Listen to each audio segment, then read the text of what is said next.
Representante Povo e o Fucum Parlamento Nacional questiona atendimento passaporte e município Armeira parado.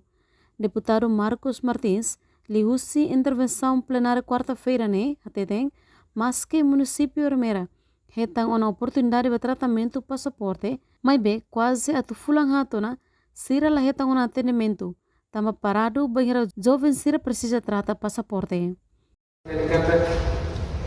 O município de Armeira tem uma oportunidade de atuar no tratamento do passaporte e a município de Bali.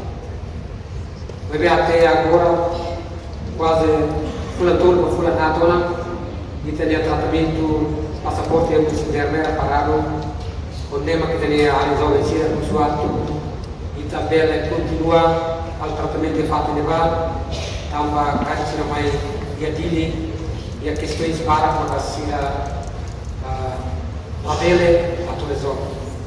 Nesse transporte, a mais mostra antriano durante o rotatório para ver resolver.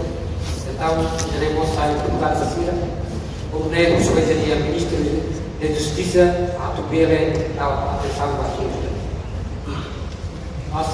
Hatama preocupação, vice-ministro assunto parlamentar, Aderite Hugura Costa Dehan, minha parte se envia assunto, para o ministério relevante.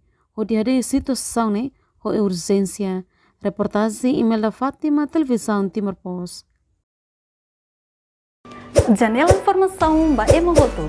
Atua tem informação atual dia clio. Kita haluha.